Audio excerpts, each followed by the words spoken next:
I never expected anyone to drive 3 hours just to deliver a letter, especially not someone like him.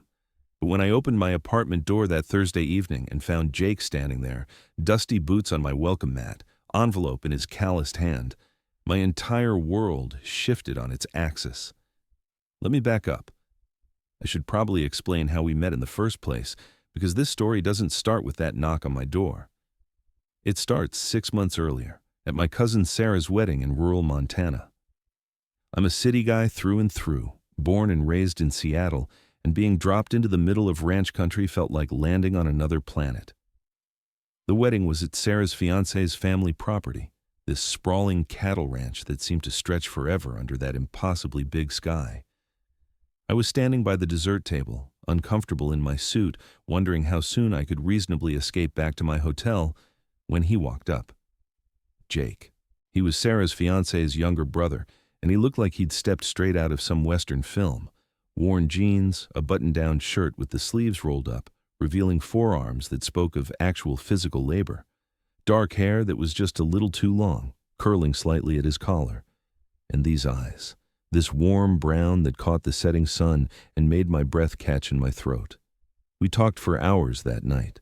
Started with small talk about the wedding, about how beautiful the property was, about how Sarah and his brother met. But somehow we drifted into deeper territory. He asked me about Seattle, about my work as a graphic designer, and he actually listened. Really listened. Not just waiting for his turn to talk, but genuinely curious about my life.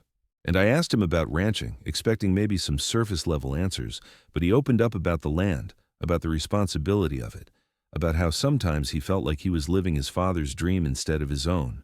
There was this moment, maybe around midnight, when most of the guests had left or were drunkenly dancing inside the barn.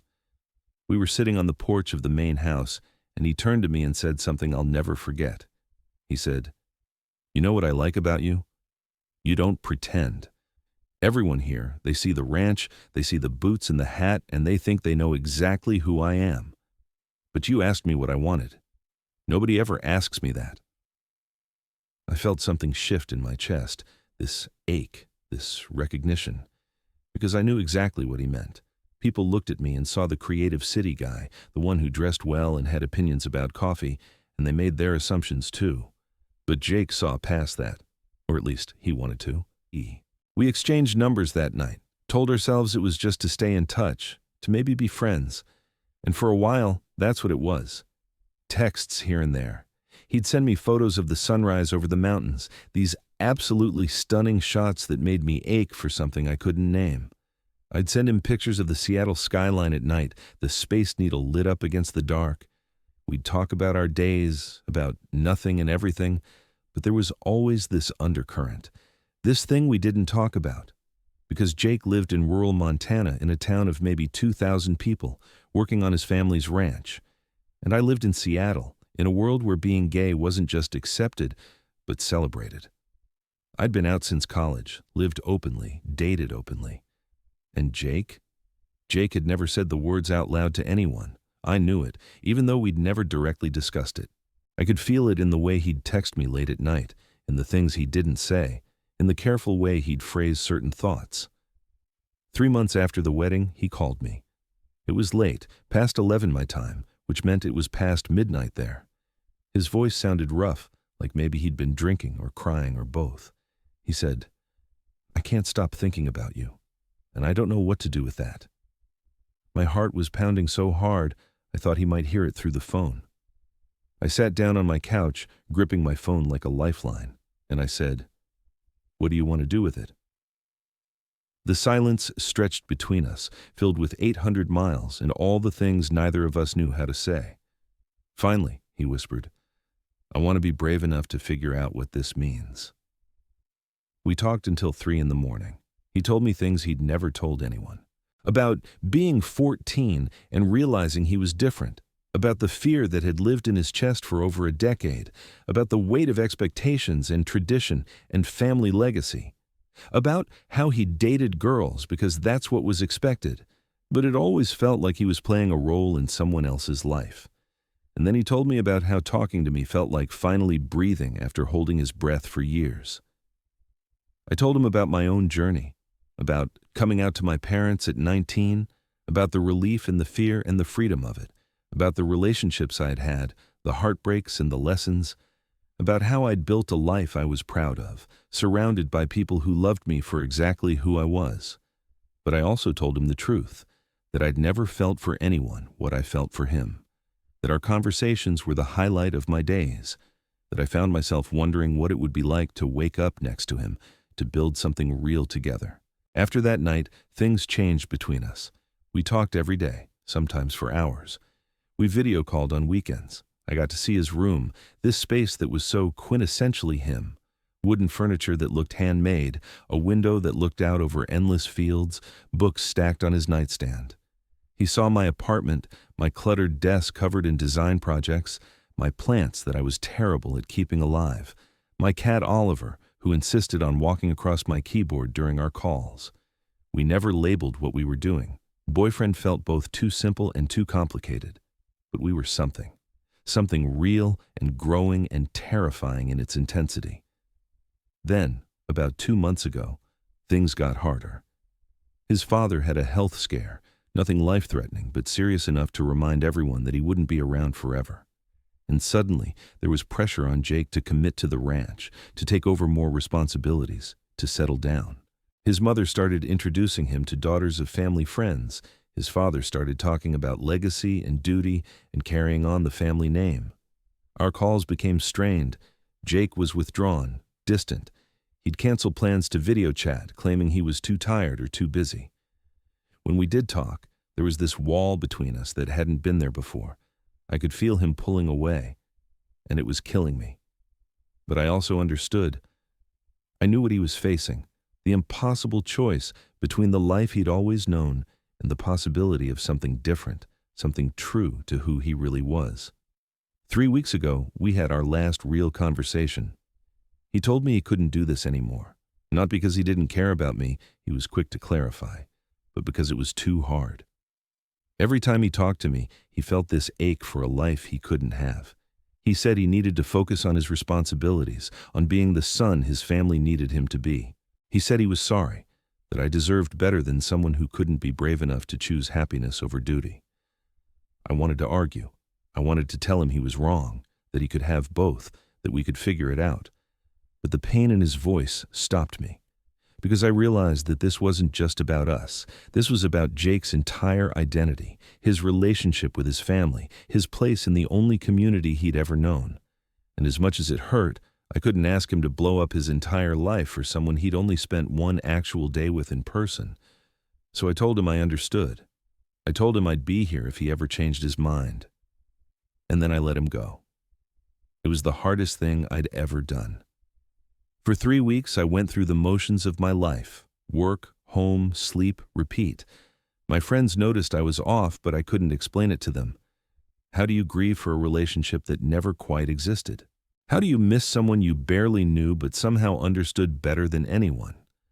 Which brings me back to that Thursday evening. I'd just gotten home from work, still in my business casual clothes, thinking about whether I had the energy to cook or if it was another takeout night. And then there was a knock at my door. I wasn't expecting anyone. I looked through the peephole and my heart stopped, because there was Jake, looking nervous and exhausted and more beautiful than I remembered. I fumbled with the lock, nearly dropping my keys, and pulled the door open. For a moment, we just stared at each other. He looked like he'd driven straight through, which I later learned he had. His hair was messy, his shirt wrinkled, and there were dark circles under his eyes.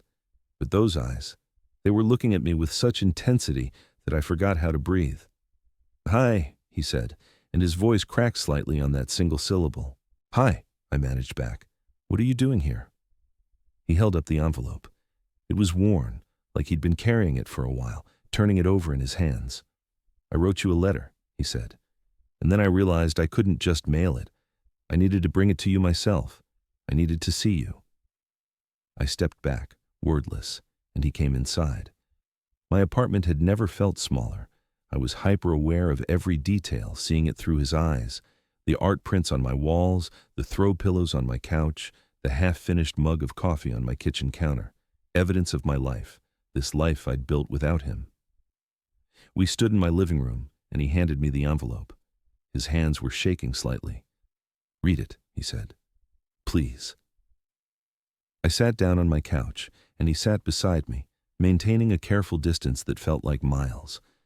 I opened the envelope and pulled out several pages, covered in handwriting that was surprisingly neat for someone who worked with his hands all day. The letter started simply. "Dear Marcus, I don't know if you'll want to hear from me after how things ended. I wouldn't blame you if you threw this away without reading it, but I'm hoping you'll give me a chance to explain." I kept reading, aware of Jake watching me, barely breathing beside me.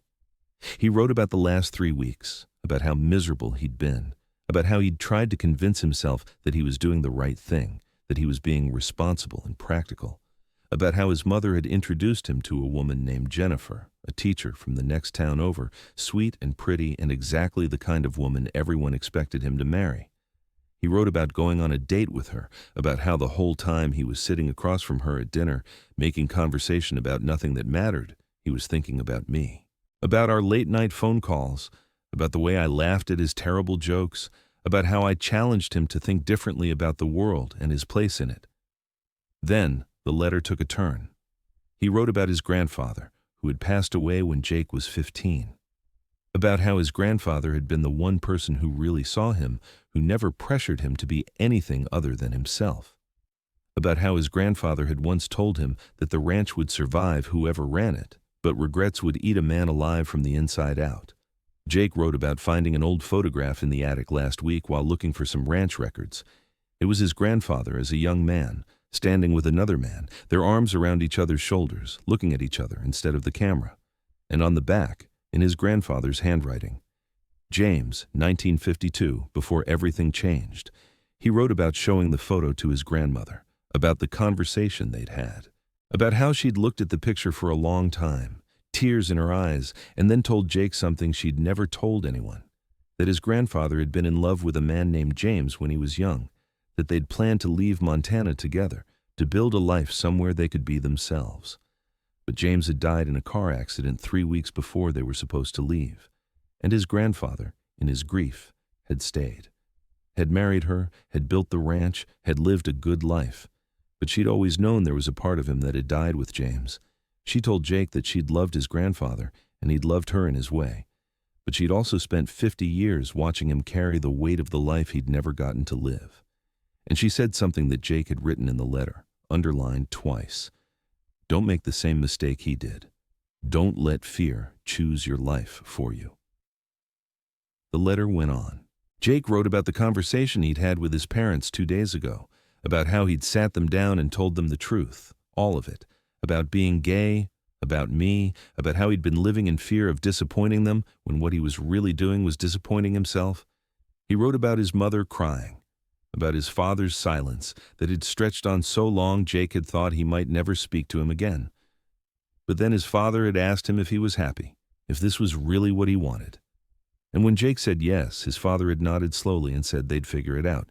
It wasn't acceptance, not exactly, not yet, but it was a start. The letter ended with these words: "I know I hurt you. I know I was a coward, and I know that showing up at your door doesn't fix that. But I had to try. I had to be brave enough to at least tell you that I love you. I've loved you since that night at the wedding when you asked me what I wanted and actually waited for an answer. I love you enough to drive 3 hours to deliver a letter I could have mailed because I needed to see your face. I love you enough to risk you telling me it's too late. I don't know what happens next. I don't know how we'd make this work with 800 miles between us, but I know I can't spend the rest of my life wondering what if. So here I am, and I'm asking, what do you want?" I finished reading and looked up. Jake was watching me, vulnerable and terrified and hopeful all at once. There were tears on my cheeks. I hadn't realized I was crying. "You drove 3 hours to bring me a letter," I said, my voice thick with emotion. "I would have driven 30, he replied. "I would have walked if I had to." I set the letter aside carefully, like the precious thing it was, and I looked at him. Really looked at him. This man who had spent his whole life being what everyone else needed him to be, who was finally choosing what he needed for himself. Who had chosen me? "I want you," I said simply. "I've wanted you since the moment you asked me what I wanted at your brother's wedding. I've wanted you through every phone call, every text, every moment of these last 3 weeks when I tried to convince myself I'd be okay without you." He let out a breath that sounded like it had been trapped in his chest for weeks. "Yeah? Yeah." I reached out and took his hand. His skin was warm, rough with calluses, real and solid, and here. "I don't know how we make this work either, but I know I want to try." He moved closer, closing that careful distance between us, and he cupped my face with his free hand. "Can I kiss you?" he asked, and the question was so tender, so full of wanting and uncertainty, that I almost started crying again. Instead, I answered by closing the distance between us. The kiss was everything I'd imagined during all those long phone calls and more, soft and desperate and sweet and intense all at once. His hand moved to the back of my neck, pulling me closer, and I grabbed the front of his shirt like I could anchor him to this moment, to this choice he'd made. When we finally broke apart, both breathing hard, he rested his forehead against mine. "I'm scared," he admitted. "I don't know how to do this, any of this." "Me neither," I said. "Long distance is hard. Figuring out how to blend our lives when they're so different is going to be hard. But Jake, we've been doing hard. These last 3 weeks were the hardest thing I've ever done, and I don't want to do that kind of hard anymore." He smiled, and it transformed his entire face. "So we do the other kind of hard instead." "We do the other kind of hard instead," I agreed. He stayed that night. We ordered takeout and sat on my couch, his arm around me, my head on his shoulder, and we talked about logistics, about how we'd make visits work, about whether video calls every night was too much or not enough, about what we'd tell people, about the future that suddenly seemed possible instead of impossible. Somewhere around midnight, he said, "I should probably find a hotel." I tightened my arm around his waist. "Or you could stay here." He looked at me, searching my face. "You sure?" "I've never been more sure of anything." We moved to my bedroom, and there was this beautiful awkwardness to it, both of us nervous, both of us wanting to do this right. We kissed for a long time, learning each other, taking it slow. When we finally lay down together, fully clothed but wrapped around each other, it felt like coming home to a place I'd never been before. I woke up the next morning to sunlight streaming through my window and Jake's arm heavy across my waist. For a moment, I thought I'd dreamed it. But then he stirred, pulling me closer, and I knew it was real. He had to leave that afternoon. The ranch didn't run itself, and he had responsibilities. But before he left, standing in my doorway just like he'd stood there the night before, he kissed me one more time and said, "I'll call you when I get home." "You better," I said, trying to keep my voice light even though my chest ached at the thought of him leaving. "Marcus," he paused, his hand on the doorframe. "Thank you for reading the letter." "Thank you for writing it," I replied. "Thank you for being brave enough to bring it to me." That was 3 months ago. It hasn't been easy. Long distance is every bit as hard as everyone says it is. There are nights when I ache to hold him, and all I have is a screen. There are moments when the distance feels insurmountable, when we're both exhausted and the logistics of planning our next visit feel overwhelming. But there are also video calls that last until dawn, where we fall asleep with our phones on our pillows, just to feel close. There are weekends when one of us makes the drive, when we get to exist in the same space, cooking meals together, falling asleep tangled up in each other. There are texts throughout the day, little reminders that we're thinking of each other. Jake's coming out process with his family and community is ongoing. Some people have been supportive, others haven't. His parents are trying, which is more than some people get. And slowly, carefully, he's building a life that's authentically his. We're talking about the future now, about whether I could ever see myself leaving Seattle, about whether there's a way for Jake to spend more time here, about what compromise looks like when you're building something from scratch. I don't know where we'll end up. I don't know if I'll become a rancher's husband, or if he'll become a city boy, or if we'll find some third option neither of us has imagined yet. But I know that the man who drove 3 hours to deliver a letter is the same man who calls me every night just to say goodnight. The same man who's learning to be brave, one day at a time. The same man I'm falling more in love with every single day. Sometimes I take out that letter and read it again. The paper's getting worn now from how many times I've unfolded it, but I keep it in my nightstand, this tangible reminder of the moment everything changed. The moment Jake chose courage over fear, chose possibility over certainty, chose us over the easier path, and every time I read those final words, "What do you want?" my answer is the same. I want this. I want him. I want the messy, complicated, beautiful work of building a life with someone brave enough to drive 3 hours just to look me in the eye and tell me he loves me. That's what I want. And for the first time in my life, I have it. Total char count, 24,847.